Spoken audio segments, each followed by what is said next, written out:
السلام علیکم دوستو سب سے پہلے میرے چینل حافظ سہیل 675 کو سبسکرائب کر لیں اور بیل آئیکن کو دبا دیں تاکہ ہر نئی آنے والی ویڈیو سب سے پہلے آپ تک پہنچ سکے۔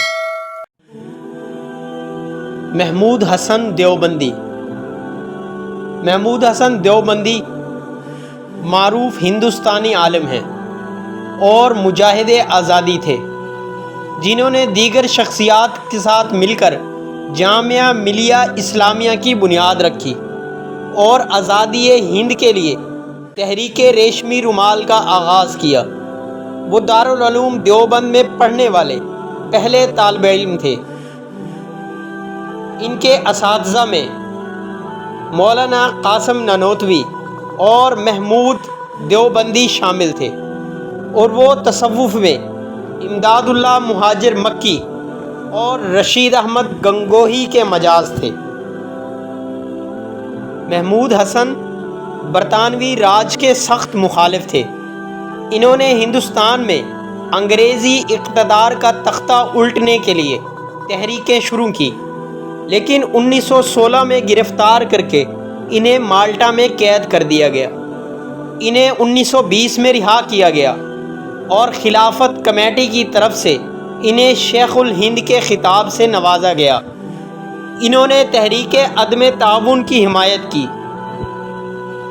اور اس کی حمایت میں فتوے لکھے اور مسلمانوں کو تحریک آزادی میں شامل کرنے کے لیے ہندوستان کے مختلف حصوں کا سفر کیا۔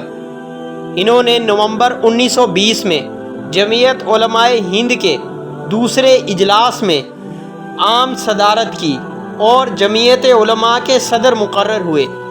شیخ الہند مولانا محمود حسن میڈیکل کالج کا نام انہی کی یاد میں رکھا گیا۔ 2013 میں حکومت ہند نے ان کی تحریک ریشمی رومال پر ایک یادگار ٹکٹ جاری کیا۔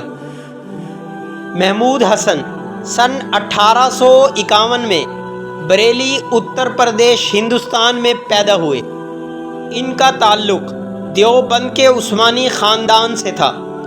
ان کے والد ذوالفقار علی دیوبندی، جو دارالعلوم دیوبند کے بانیوں میں سے ہیں، بریلی کالج میں پروفیسر تھے اور میرٹھ میں مدارس و تعلیم کے ڈپٹی انسپکٹر کے عہدے پر فائز تھے۔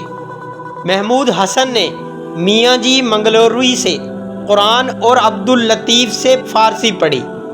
سن 1857 کی بغاوت کے دوران ان کے والد کا میرٹھ ٹرانسفر ہو گیا اور محمود الحسن کو دیوبند بھیج دیا گیا، جہاں انہوں نے اپنے چچا مہتاب علی سے درس نظامی نصاب سے فارسی اور عربی ادب کی تعلیم حاصل کی۔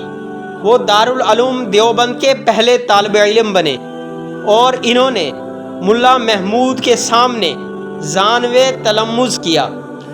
انہوں نے 1869 میں اپنی رسمی تعلیم مکمل کی اور محمد قاسم نانوتوی سے صحاح ستہ کی تعلیم حاصل کرنے کے لیے میرٹھ چلے گئے، جہاں انہوں نے 2 سال تک قاسم نانوتوی کے دروس حدیث میں شرکت کی اور چھٹیوں میں اپنے والد کے پاس عربی ادب کی پڑھائی کی۔